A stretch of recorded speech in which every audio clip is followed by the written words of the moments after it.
बिस्मिल्लाहिर्रहमानिर्रहीम। तो आज हमने करनी है एक्सरसाइज हमारी है 5.1। इसका क्वेश्चन नंबर 1 है हमारे पास। कह रहा है कि एक बाईसाइकिल की कीमत जो है वो 3500 रुपये है। 50 की कीमत पर सेल्स टैक्स मालूम करें। तो ये 50 की कीमत 3500 को हम 4 से मल्टीप्लाई कर देंगे तो ये हमारे पास आ जाएगा। ठीक है, तो सेल टैक्स उन्होंने दिया है 16%। सेल टैक्स की कीमत हमने फाइंड करनी है तो ये 16/100 मल्टीप्लाई बाई ये जो अमाउंट हमारे पास निकली हुई है ये लगा देंगे। ठीक है, 2 से कैंसिल हो जाएगा, इसको इसके साथ हम मल्टीप्लाई करेंगे तो ये हमारा आंसर निकल आएगा। ठीक है, बहुत छोटा सा क्वेश्चन है और बहुत इजी है।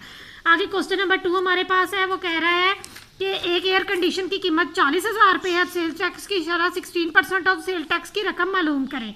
तो फर्ज कर लेते हैं इसकी कीमत है 100 रुपये। तो 100 में ये जो टैक्स दिया हुआ है ये प्लस करेंगे तो 116 हो जाएगा। अब 100/116 मल्टीप्लाई बाई ये जो उन्होंने कीमत दी हुई है ये लगाएंगे। ठीक है, इन दोनों को मल्टीप्लाई करके इस पर हम डिवाइड करेंगे तो हमारे पास आ जाएगा ये वाला आंसर। ठीक है, अब उन्होंने हमें दी हुई है इसकी कीमत निकली हमारे पास ये। अब इसमें से हमने 40,000 को माइनस कर देना है। इन दोनों को माइनस करेंगे तो सेल टैक्स की कीमत हमारे पास निकल आएगी जी। तो आगे क्वेश्चन नंबर 3 है। वो कह रहा है 1300 सीसी और 1600 सीसी दो कारों की बगैर एक्साइज ड्यूटी की कीमत 6 लाख और 8 लाख रुपए है। तो इसमें दो पार्ट है, एक 1300 सीसी और एक 1600 सीसी। तो हम पहले कर लेते हैं 1300 सीसी कारों की कीमत 6 लाख रुपए एक्साइज ड्यूटी। वो कह रहा है इसमें 200% है। ठीक है, ये 2 है, 200% है। फर्ज किया इसकी कीमत 100 रुपये होगी। 100 में हम ये वाला 200 को प्लस कर देंगे तो हमारे पास आ जाएगा 300। अब ये 300/100 लगाएंगे मल्टीप्लाई बाय ये वाली जो टोटल अमाउंट दी हुई है 6 लाख रुपया ये लगा देंगे। 20 से कैंसिल कर दें। अगर आप नहीं भी कैंसिल करना चाह रहे हैं, आप डायरेक्टली कैलकुलेटर से करना चाह रहे हैं, इसको इसके साथ मल्टीप्लाई करें, जो भी आपका आंसर आएगा उसको 100 पे डिवाइड कर दें। ठीक है, तो आपका ये 18 लाख रुपए निकल आएंगे। आगे इसका बी पार्ट है। 1600 सीसी कारों की कीमत 8 लाख रुपए, ड्यूटी 250 रुपये है।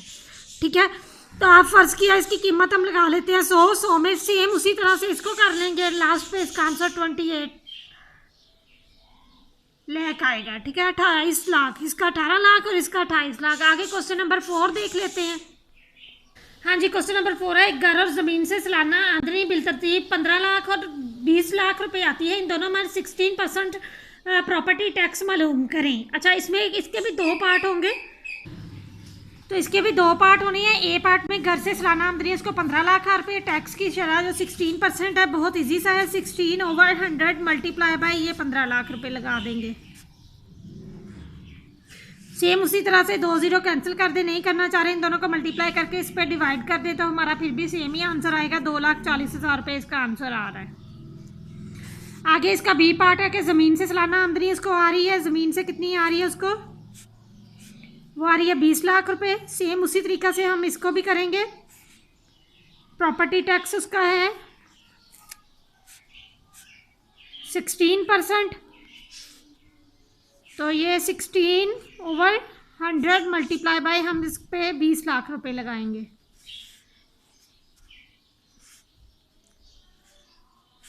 ये 20 से कैंसिल हो जाएगा। इन दोनों को हम मल्टीप्लाई कर देंगे तो हमारी आ जाएगी इसमें 3,20,000 रुपये आ रहा है इसका आंसर।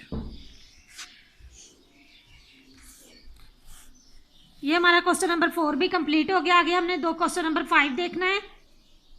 क्वेश्चन नंबर 5 में वो कह रहा है कि 2 आदमियों के कुल काबिल टैक्स बिल तरतीब 2,50,000 रुपये और 3,10,000 रुपये है। दोनों की आमदन पर 4.5% की शरह से काबिल अदा इनकम टैक्स मालूम करें। ये इसके भी 2 ही पार्ट हैं, बिल्कुल उसी तरह से हम इसको भी करेंगे। इसको देख लेते हैं। हाँ जी, तो पहले आदमी का टैक्स जो है काबिल अदा टैक्स आमदनी है 2,50,000 रुपये। शरह जो है वो 4.5 है, इसमें ये पॉइंट है। ठीक है, थोड़ा सा डिफरेंट होगा ये। सबसे पहले हम पॉइंट को ख़त्म करेंगे तो पॉइंट ख़त्म करके हम 10 लगा देते हैं। ठीक है, मल्टीप्लाई बाय जैसे हम करते हैं इसके नीचे 100 लगाते हैं तो अब हम इसके साथ 100 लगा देंगे। ठीक है, और यहाँ पे मल्टीप्लाई कर लगा के ये 2,50,000 लगा देंगे। इन दोनों को हम मल्टीप्लाई करेंगे, ये 45 आ गया। इन दोनों को मल्टीप्लाई कर देते हैं।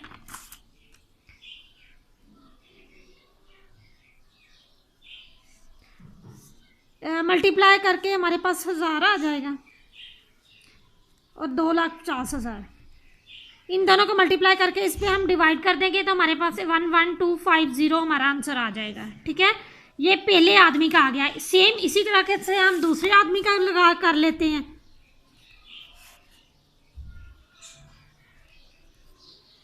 आमदनी लगा लो या टैक्स लगा लो, जो भी आपने लिखना है, वो है 3,10,000 रुपये।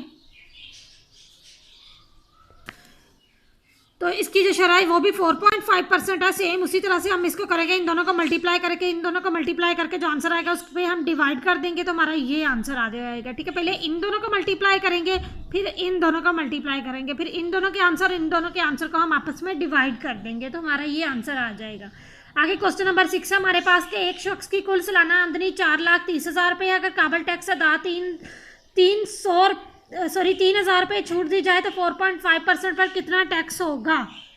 हाँ जी, तो सालाना आमदनी उसकी है 4,30,000 रुपये, टैक्स उसको 300 रुपये छूट मिल रही है, तो इनकम टैक्स की शरह 4.5% है। तो हम सेम उसी तरह से करेंगे, पॉइंट खत्म करेंगे, 10 लगा देंगे, इन दोनों को मल्टीप्लाई करेंगे, इन दोनों को मल्टीप्लाई करेंगे, इन दोनों को मल्टीप्लाई करके जो आंसर आएगा उसको इस पर डिवाइड कर देंगे तो हमारे पास ये आ रहा है 9350। ठीक है, अब जो छूट है, छूट को हम यानी कि उसने 3,000 रुपये इनकम टैक्स वालों ने उसको छोड़ दिए हैं, तो इतने पैसे उसने देने थे, इसमें से हम 3,000 को माइनस कर देंगे तो हमारे पास ये आ जाएगा 16,3,5 यानी 1,635 रुपये अब उसने अदा करने हैं, क्योंकि 3,000 रुपये उन्होंने छोड़ दिए। छोड़ने का मतलब होता है कि हमने जो पैसे किसी को देने हैं उसमें से अगर वो हमें कह दे कि आपने इतने मुझे ना दे, यानी कि उसने हमने उसको कम देने हैं, निकाल के माइनस करके देने हैं।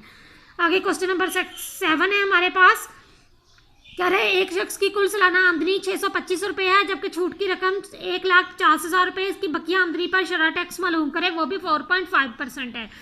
तो दोबारा इसको देख लेते हैं क्वेश्चन नंबर 7 को। इसकी सालाना आमदनी है 6,25,000, छूट उसको है 1,50,000 रुपया, तो शरह है 4.5%, छूट की रकम में से हम इसको माइनस कर देंगे। ठीक है, ये ज़्यादा अमाउंट है इसलिए हम इसको पहले माइनस कर रहे हैं, उसको हम लास्ट पे किया था, इसको हम पहले करें क्योंकि उन्होंने पहले उसको बता दिया है कि इतनी तुम्हारी आमदनी है और इतने तुमने छोड़ने हैं। ठीक है, तो इसको हम माइनस कर रहे हैं, इन तो 4,75,000 रुपये हमारे पास पीछे रह जाएगा, बाकी वही है 4.5 है। पॉइंट खत्म करके हम 10 लगा देंगे, मल्टीप्लाई बाय 100 करेंगे और हम मल्टीप्लाई बाय ये अमाउंट लगाएंगे। ठीक है, इन दोनों को मल्टीप्लाई करेंगे, इन दोनों को, ऊपर वाले दोनों और नीचे वाले दोनों आपस में मल्टीप्लाई करके फिर हम डिवाइड करेंगे तो 21375 हमारा आंसर आ जाएगा।